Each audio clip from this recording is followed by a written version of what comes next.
नमस्कार। Informative show देख रहे हैं आप। मैं हूँ सृष्टि। 2 का स्क्वायर 4, 4 का स्क्वायर 16, 16 का स्क्वायर 256। अब अगर इसके आगे के स्क्वायर मुझे जानने हैं तो मुझे कैलकुलेटर यूज़ करना पड़ेगा। लेकिन हमारे इंडिया में एक ऐसी महिला नहीं जिन्हें किसी कैलकुलेटर या फिर कॉपी पेन की ज़रूरत नहीं पड़ती थी।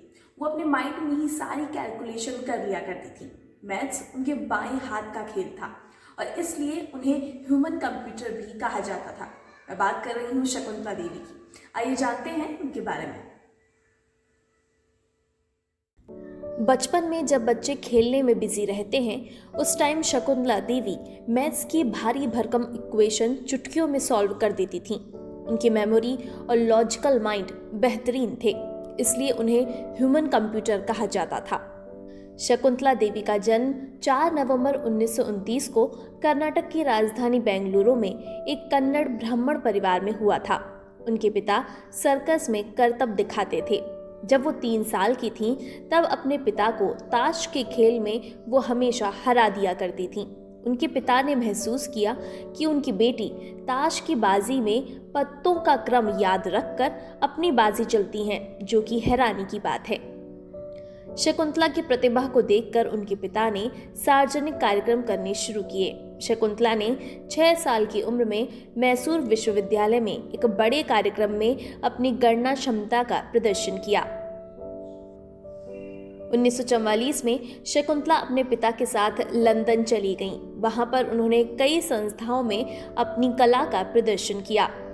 1960 में भारत लौटने के बाद शकुंतला ने IAS ऑफिसर पारितोष बनर्जी से शादी की। 1969 में फिलीपींस विश्वविद्यालय ने उन्हें वुमेन ऑफ द ईयर का दर्जा देते हुए सम्मानित किया। उन्हें रामानुजन गणितज्ञ का भी पुरस्कार दिया गया। 1977 में USA ने उन्हें आमंत्रित किया। उन्हें 201 का 23वां रूट बताने के लिए कहा गया और ये रूट उन्होंने सिर्फ 50 सेकंड में ही बता दिया।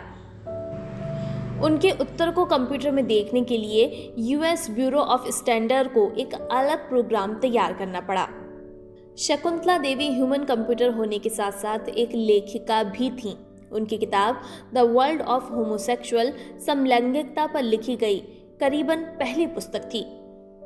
1979 में शादी के करीब 19 साल बाद उनका तलाक हो गया। कई सूत्रों की माने तो पति को तलाक देने की सबसे बड़ी वजह उनके पति का होमोसेक्सुअल होना बताया जाता था। वहीं शादी के बाद उनकी बेटी अनुपमा बनर्जी भी हुई। इसके बाद 1980 में शकुंतला देवी की कला को फिर से परखा गया। इस दौरान उन्हें 13 अंकों की 2 बड़ी संख्याओं का गुणा करने के लिए कहा गया। इस बार भी उन्होंने कुछ ही सेकंड्स में जवाब दे दिया।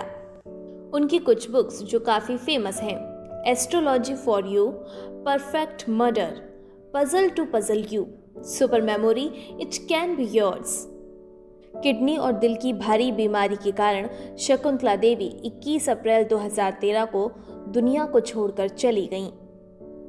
उस समय उनकी उम्र 83 साल थी। भारत की ऐसी प्रतिभा को हमारा सलाम। अगर आप ये वीडियो फेसबुक पर देख रहे हैं तो हमारे फेसबुक पेज को लाइक कीजिए और अगर आप यूट्यूब पर देख रहे हैं तो हमारे चैनल को सब्सक्राइब कीजिए। नमस्कार।